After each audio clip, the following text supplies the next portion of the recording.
Hi, how are you today? This last Wednesday of May 2018. I hope you've had a lovely day and welcome to this session. It's Ask the Author, and we are looking at my dream journey book. It's a workbook for people with big dreams. My name is Coach Jackie, and today we are continuing with Chapter 3. Chapter 3 is titled Believe Different. And this chapter really begins the work of what I call the inner work. If you imagine pipes, you know, the pipes that carry water, and you imagine that you put clean water into dirty pipes, clearly you're going to get dirty water out. So this is one of those chapters that begins to help us reflect on the inner works. You know, where are we putting our thoughts, or which pipes are we processing our thoughts through? How clean are they? Maybe to put it that way.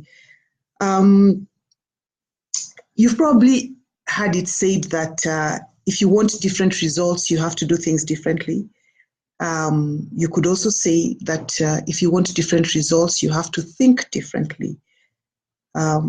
Because a lot of people, or a lot of experts, I'm not a psychologist, but a lot of experts have written that what you believe is behind your thoughts, your habits, and ultimately your actions, and ultimately your habits.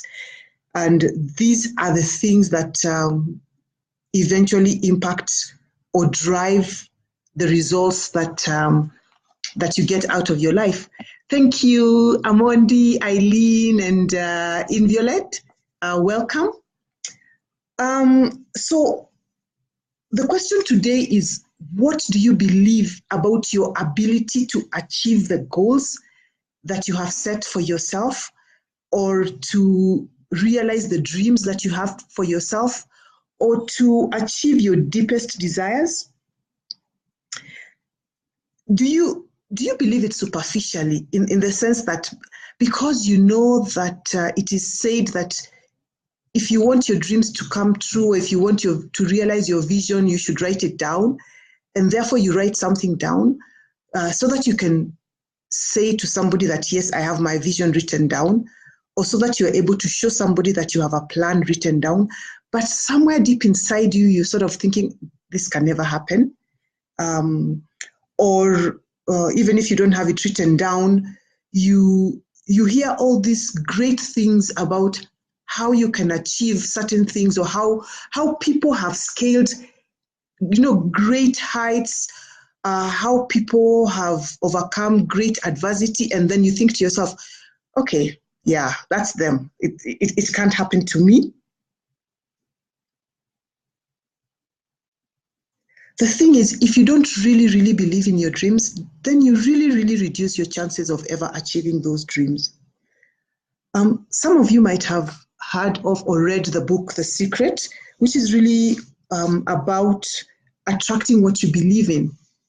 And there are several examples to demonstrate how people attracted what they believed in. And I like to give this example of how, you know, your thoughts can really attract whatever it is that you're thinking about. And I'm just going to share two examples. One is for the ladies. When you're planning to attend an event and you're really thinking about what you're going to wear, you might have red shoes on your mind. I love this example. You might have red shoes on your mind. And you know what happens? You start noticing red shoes. You notice people wearing red shoes. You see red shoes on display. You turn on your computer, you Google something, you see red shoes coming up, and then you're thinking to yourself, how come I keep seeing red shoes? You know, it's on your mind. It's top of mind. Or maybe if you're in the market for a car, you might find that you keep seeing a certain model of a car. Maybe it's the model that you're considering. And I know someone who said to me, oh, I didn't know this car was so common. But you see, it's because they were considering purchasing that model of a car. So they kept on noticing it. And if you reflect a little bit, you will probably remember or recognize a situation where something was so much on your mind that you kept seeing it all over the place. Or even, perhaps not so common, you think about someone that you know but you haven't seen for a long time, and they keep coming to your mind. And maybe you call them and they say, oh, I was also thinking about you, or, oh, in fact, I'm in the neighborhood, or, you just realize that there was a certain connection which first manifested itself in your thoughts. So thoughts can be very, very powerful. And so the thing about the reflection I want us to have today is, how can you harness the power of thoughts? By, first of all, recognizing when you have certain thoughts, and then being able to turn them around, or to use them to your advantage, to use them the way you want, rather than attracting ad hoc things. So in my Dream Journey book, I talk about that voice in your head. The thoughts in your head could be a voice in your head. And often when you are facing a decision, or when you're contemplating something significant, there is a voice in your head. And the thing is, what does this voice tell you? Is it a voice that respects you? Is it a voice that empowers you? Is it a voice that supports you and encourages you? Or is it a different kind of voice? Whose voice is it? Very often, it will be the voice of a primary caregiver, somebody who has been very close to you, somebody that you spent a lot of time with, somebody that you know quite well. But that is not to say that that voice is always good for you. This voice is someone who has got a lot of airtime in your head. And what I would like to encourage you to do today is to try and recognize whose voice that is, but more importantly, whether that voice is telling you things that will move you towards your desires, move you towards those deepest desires, that life that you really want, and that you sometimes cannot even articulate, but you know deep inside you that this is what you really want for yourself, and this is what you're gunning for. If it's not a positive voice, if it's not encouraging you and edifying you and supporting you, then you really need to switch it off. And in the book, I suggest 3 things or 4 things that you can do to begin to deal with this voice, which, if it is not positive, is sometimes referred to as negative self-talk. And the 4 things that I suggest you do are to listen. This will help you to recognize that voice, to recognize when it's in your head, to recognize whose voice it is. And the second thing is to assess what this voice is telling you. Is it the kind of language that you want to hear? Is it the kind of language that you need in order to move forward, or in order to grow into your positive future? And if it is not, then the third thing that you should, or you could begin working on, or you would want to begin working on, is replacing that voice, shutting down, cutting off that airtime, and replacing that voice with something more positive, or someone more positive. But more than just replacing that voice is beginning to act, beginning to do things that demonstrate to you first that you believe differently. So don't just stop at, the voice in your head. Don't just stop at the plan on paper, but begin to do things, especially things that you sort of believe that you couldn't do. So, for example, I don't know if you have ever found yourself in a situation where something comes up, or somebody suggests something, and the first thing you say is, I can't do that. I mean, if somebody else can do it, why can't you? And what has driven you to immediately decide that you can't do it? Is it that you won't do it or you can't do it?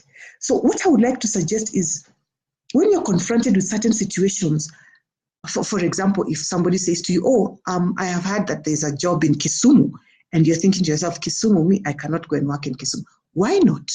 Why don't you tell yourself, okay, what do I need to do in order to work comfortably in Kisumu? How can I make sure that if I get that job in Kisumu, I will be able to deliver, I will be able to enjoy it? You see, the minute you start asking yourself, how can I, rather than just saying, I can't, you already start looking at possibilities. And honestly, possibilities is what moves you forward. You realize that you have got certain options. You realize that you have got the capability to make certain decisions. You realize that it's not necessarily impossible. You start thinking about how you can overcome obstacles. On the other hand, I can't stops you. That's the end. Once you say I can't, there's nothing more to think about, is there? So I want to encourage you as you go through this chapter, Believe Different, to stop saying I can't and to start asking yourself, how can I? But as I said, before you can start thinking different, you need to be able to recognize what goes on in your head. You need to be able to recognize that voice in your head and what it's telling you.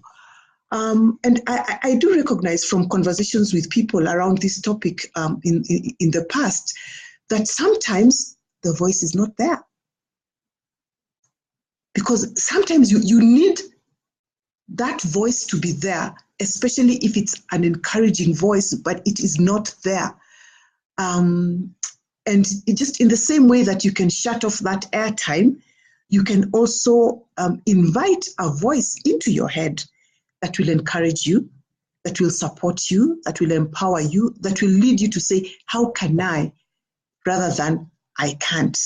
Thank you, Margaret. I can see that you have joined us. Welcome.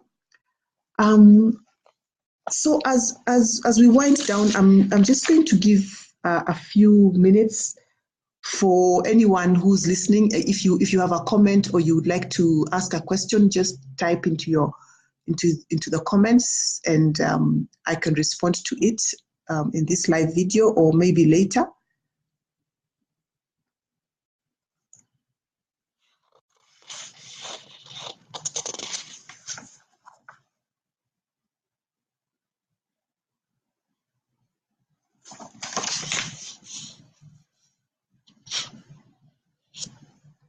Thank you for joining us, Samanya. So as I wind down, I would just like to read something from the book. This is the fourth step, where I said that don't just stop at trying to shut down airtime or trying to stop that voice, but begin to do those things that you thought you couldn't do before. I know this example may not resonate with a lot of people because we don't really listen, or we don't have, those radios that used to use aerials before. But for those of you who recognize those radios, you can imagine fiddling around with the knob, trying to catch a certain station, trying to eliminate that hiss. Sometimes you need to reposition the radio. This is really the kind of thing that I'm asking you to consider doing in order to, get rid of that negative self-talk that very often holds you back despite your grand plans and your big dreams and your really, really wonderful desires for yourself. And to finish off, I just want to tell you that this is not necessarily an easy thing to do. So aim for small adjustments until you get it right. Aim for, small things. Just begin by telling yourself, I want to catch that voice. So just try to do that. Just try to reflect on what goes on in your head when you're facing a significant decision. And if you can do that, you will already be, on your way to dealing with this airtime or dealing with this voice in your head that sometimes can hold you back. As I have said, and for those of you who have the book, there is always space for you to write in. And for this chapter 3, you can see you're invited to make a list of things that you would like to start doing differently in order to drown out the voice that disempowers you. Thank you for joining me this evening. See you next week.